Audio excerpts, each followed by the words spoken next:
So while we wait, how y'all goobers doing? We're doing amazing. Why is that the voice you give chat?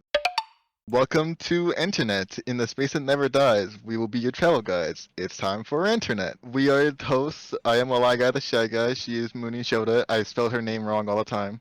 I Yeah. should probably make sure I didn't spell it wrong. Hello, this is Editor Mooney. I will be occasionally popping up in case we make any mistakes during our podcast because we made a lot. Welcome to episode 1 of our new podcast. It's a bi-weekly on Mondays. We're trying for Uh, Mondays. the topic for today that I have chose Mm. is anime slash manga that has made us cry. Yeah.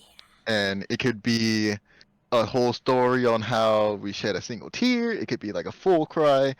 Doesn't matter. It's just like sad enough to where you would cry. Like it's not just one of those things where it's like, damn, fuck, and then like it ruined your day. No, no, no, no. You have to cry. Okay. Do you want me to go first since I have a Yes. few things in mind? Yeah. You can you talk about what made you cry like a little bish. Like a little bitch. I don't want to. Swear to God. Okay, anyways, I'm gonna start off with a scene from One Piece, and to start off this whole thing, I have a question for you, Mooney. Okay. Would you consider a pirate ship part of the crew, like a crew member? Oh, this episode or that specific scene that I've Yes, heard I told her so about it. much Okay. about. Doesn't answer the question. I think it Would depends, right? Because I know that some people have like huge attachments to like certain inanimate objects in their lives, right? I can understand like feeling the thing that's like carried you throughout your journey being very important and significant to you, if that makes sense.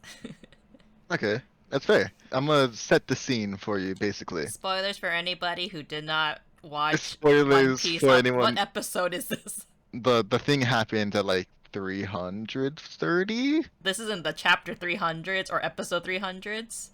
Yes, it's deep. It's deep in Okay, there. okay. To set the scene, Mm. they have had this ship longer than they've had most of their crew members. Yeah, the Like merry-go-round? No, no. It was the Going Merry. the Going Merry. When they first get the ship, it's a parting gift because they're going Mm. on this whole like it's time for their adventure. Mm-mm. And so through thick and thin, going through basically a war up into Sky Islands on the way down, and even defying the world government, they have seen a lot with their ship. Mm. And it's got to a point to where the ship was getting bodied, like it was getting destroyed. They eventually get to a place where they can get their ship fixed. The shipwrights outright just say we can't fix that. Like the Mm. main part of it's broken. It's Mm. not gonna keep. It's not gonna go. Mm-mm. And so a big conflict of that arc was how the crew members individually reacted to that. Mm. Like some of them was like, just because it's broken, we could find other shipwrights that will fix it and stuff like that. Mm. While others were like, it's not gonna go. We have to face it. We just gotta get another ship. Mm. The part that really got me was when they finally fight the heads of the government at that time. Then they get their crew member back, and they're finally making their escape. They're unsure on how they can make the escape because they don't have a ship. At the end part of the fight, they all like look down and they see the Mary, and they all say, "Let's go home," and they jump onto it. It's all after a huge fight, and they're finally able to escape. And halfway through sailing, they meet the townspeople who help like get that ship in working order to at least sail that far. Mm-hmm. And so when they explain that they helped a little bit, right before they thank him, the ship cracks in half and is unrepairable. Like it's literally in half. Like any hope they had of repairing it is basically shattered now. It's gone. Even knowing that, the captain, aka Luffy, like screams out to every shipwright in the area, like, can you please, like, anyone, that we have to fix this. This isn't just a ship to us. It's so much more. Mm. The part that gets me every time, and Mm. it's like slowly getting me right now, Mm-hmm. is when he has that harsh realization that nothing he can do will get the ship back. They have to take it on the chin and burn it, like Viking funeral, burn it. As they burn the ship, the spirit inside the ship, because there's like a little plot line, like of it a while back, how the ship has like a little spirit in it. When the ship was burning, it speaks out to everybody, saying that it's sorry that it couldn't carry them on their adventure. And halfway through, Luffy interrupts it, and it's like, "No, we didn't take good care of you. We rammed you into mountains, into icebergs.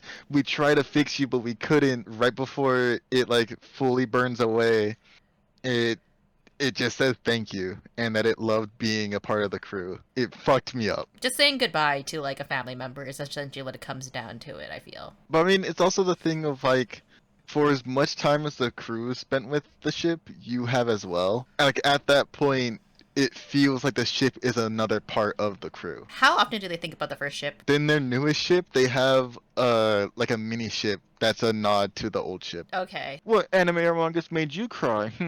There's one particular episode that I cried for in Violet Evergarden.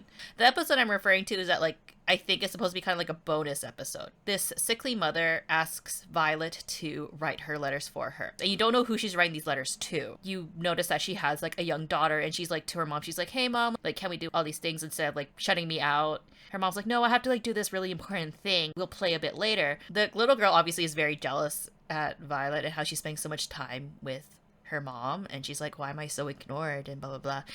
It ends up that the mom was writing all these letters to her daughter for when she passes away. Every birthday she gets a letter from her mom. She's like, dear daughter, how are you doing, like, at this milestone? Oh, you're like this," and like her feelings about it, and she's like apologizing for not being with her during those moments. So it could have just been like, okay, you get the point with the first letter. You're like, oh, so that's why the mom like kind of like shut her out a little bit, because she really wanted to write all these letters to her daughter. But they keep going. They go through every single Oh stage of her no. life, going like receiving these letters, and it's supposed to be like this happy, like sad, melancholy kind of thing, and you're just sitting there going like, "Why are you doing this to me?" Holy shit, 'cause that's one of those like subversions, 'cause like you're like, oh, like the mom's like not paying attention to her, oh blah blah blah. Yeah. It's revealed to you how she was just actually really, really caring for her at the end. That's Yeah. holy fuck. Things that make me cry, honestly, is like a very easy way is family. I think there is a moment where the mother does break down when she's alive, and she's just like, "I can't be there to see her accomplish these things, and this is literally the best thing I can do. I want to be there for those accomplishments." It made me cry, like, and it's at the very end of the That episode too, so you're just going like that is holy shit. That and now you're like, I need to watch damn. this, right? Yeah, I kind of do want to watch that now. I mean, like, Like it, there's another scene that also makes you cry in Violet Evergarden, which is why I think it made me cry at least twice in two different parts. But that was the one that made me like, like ball. yes. Is there another series that made you cry? I'm probably gonna get shit for this. The first half of season 1 of SAO made me cry one time. So the first, oh, we're talking about like the where he's with Sachi and like that guild, right? Yep, the part that made me cry was even if he himself can't die, the people that he cares about can. To set the scene, For what people who ends up don't know. happening, for people that haven't watched it, Kirito, the main character, played like a beta version of the VR game that they're playing, Mm, and he kept his stats from the beta. And so when he meets up with his first guild who actually convinces him to join, they're mm. all like low level trying to just survive, Yeah. because the whole gimmick in Sword Art Online is that it's a game headset that you can't take off, and if you die in the game, you die in real life. This whole time, Kirito's like hiding his level. He won't be in the forefront fighting. He'll let his guild members do the fighting, Yeah. and then just get like the last hit and just be like, "Oh, we did it! Woo!" There was one time where they went to a high-leveled dungeon, Mm. and it was two high leveled for everybody else except for Kirito, Mm. including like the girl that was in there. And the Yeah. girl finds out that he's like a high level person, Yeah, yeah, yeah. like because she couldn't sleep one day and just sees him like twiddling with his staff or whatever. Yeah, yeah, yeah. They all eventually die, and she leaves him like a little message. And she Yeah. says something before she dies, and he doesn't know what she says. Kirito's just like, fuck, what did she say? I need to know. Yeah. And the only thing that she said, I believe, was that there's a little message crystal for him in like the Mm. little cupboard. Yeah, yeah, yeah. And in that message, this is around Christmas time, by the way. She basically said how if they all eventually die, like it'll be okay. Just basically just telling them to like make it out for their sake. Yeah, yeah, yeah. And then the part that made me cry was when she was like, "Oh, it's Christmas time, isn't it? Let me sing you a little song." And she starts singing like the generic Christmas songs you hear. Yeah. But that's the last message he's ever gonna hear from her. And that's like it like dawned on him that the only thing he like will ever hear from her is like it's like a Christmas song. Mm. And that shit that fucked me up. Cause I was just like, dude, the one person that like wanted to care for him Mm. is Mm. now dead. No way to bring her back. Only memorabilia he has of her is her singing Merry Christmas. It's kind of like, I guess, having like one of your first close friends pass away kind of impact, I think. Yeah. Do you have any other series? I got like 4 more. He crying, baby? You're a little I'm, crybaby I'm, bitch. I'm a crybaby bitch when it comes to shit I love, okay? Leave me alone. Okay, so I'm finding that a common theme between us is somebody dying. It's like That's what's our true. trigger. So this one is like super long ago. Like this was like when I was in high school level of like memory. So I'm not gonna get everything correct, I believe. But I remember crying for it. And they didn't necessarily die, and this is why I'll bring it up. So this series is Shakugan no Shana. It's when the two main characters are going to self-sacrifice themselves to like essentially like save everybody. So that scene made me cry. I don't know why to this day. I guess it's because it was kind of like, hey, we gotta do this thing. Let's do it together. Yeah, because like I think it made me sad. I wouldn't say it made me cry. The part that got me and made me really sad about it was the entire series was supposed to be like, oh, Shauna can't have any feelings. I guess it's because like of all the things that they went through together. They're not doing it like they're sad. They don't. They Yeah. go with like no regrets. Like it's just one of those things where it's just like we're doing it for the greater good. It's Mhm. okay. We can do it together. And Yeah, it's like you just- don't have to be alone hell. in the sacrifice. I think normally I would not cry, but for some reason I was very invested in the characters. What is All right. the next series? So the next series that I'm going into is Full Metal Alchemist Brotherhood. If it's the dog I- scene, I swear. No, it is not. It is not Nina. Nina did not make me cry, surprisingly. Maze Hughes at the beginning of the show dies, Hmm. and that becomes like a driving force for Roy to figure everything out. And Mhm. it's like he's genuinely like really cool. There's like 3 times where you see him either like get mad, get sad, or enraged. The last one, which made me cry, was when he found out who killed Hughes, and he went ballistic. There was an episode and a half of him non-stop just burning Envy to the ground, like making sure to kill them over and over again, because homunculi, like, they can die multiple times. It got to the point where Evan's like on the run and like making sure not to bump into him again, even trying to trick Rize into thinking that he envies Roy, all that stuff.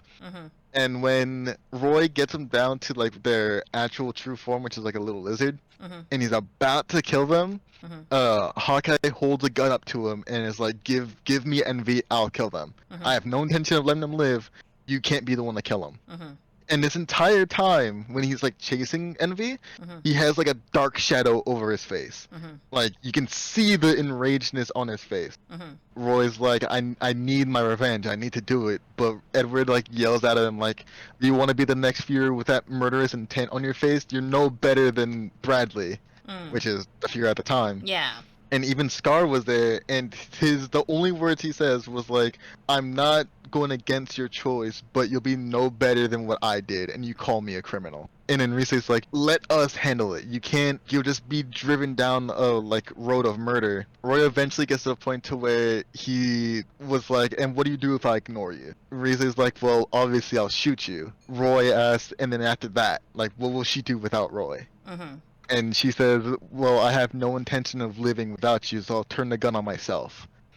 And out of rage, he like shoots off the biggest fire blast in the show off in a completely other direction. And he turns around and he's like, "I can't have that. I can't have you die because of something that I did." And that shit, it's the "I care for you too deeply" into to end your life. And that shit messed me up really bad because I was just like, God, the entire show they're always looking out for each other. So Yeah. like if Roy did die, it's like she would have no other option than to go out by his side, and that shit, I love it. All right, Mooney, what about you? What else you got? I will say, like, for one series, it does involve death, but it's not because someone died. It's like they're already dead. And guys can probably guess from the context. Anohana was an anime that made me cry, but not the last scene. It's not the Menma Mitsuketa. Like, no, that part did not make me sad. I think that a lot of people cried for that scene. So the episode I'm referring to essentially is the episode where they launched the fireworks for Menma. I had mistakenly thought that the family was all there and not just the brother. So take that with a grain of salt. And everyone's getting emotional because they're like, okay, like this is a way to like send Menma to like the heavens, I guess. What part that got me was that her brother, he show up and she goes to hug him, right? But he walks like straight past her because she's a ghost, right? He doesn't even know that she's there. That's the part specifically that made me upset. Everything past and before that did not make me as upset. It's the fact that the sadness that like how life kind of goes on when you're gone, seeing their milestones or seeing like their growth over the years, like it really hits you hard a little bit, like missing that moment or not even existing and being in those moments. It hurts to a certain extent, which is why I'm kind of like, it's kind of involves death, kind of doesn't involve death. It's definitely family related again will always make me cry. Since we're going towards the end of the stream or like the podcast, a community question: is there any anime or series that made you cry? It doesn't necessarily have to be an anime, or it can be a game or anything. Just we didn't bring up a anything game that of comes to games. mind. You know, there are a lot of things in media that pull on those heartstrings, and we're really interested to find out. So if you're interested in letting us know how you feel about certain series or series that you want to recommend to us to even just try out and check out, feel free to let us know down below or in the chat or wherever. Thank you for watching our Tester podcast. We live stream our show bi-weekly on every second and last Monday of each month, with the recordings being released a week and 2 days after on YouTube and SoundCloud. Well, you probably have noticed that I've edited a lot of the show. If you're interested in seeing the full recording, please let us know down below, and I'll be more than happy to possibly release it either through a Patreon where you only need to subscribe for $1, or maybe we just delete it. Who knows? Additionally, you can check out our social medias if you would like to connect with us personally, and we'll see you next time on the internet.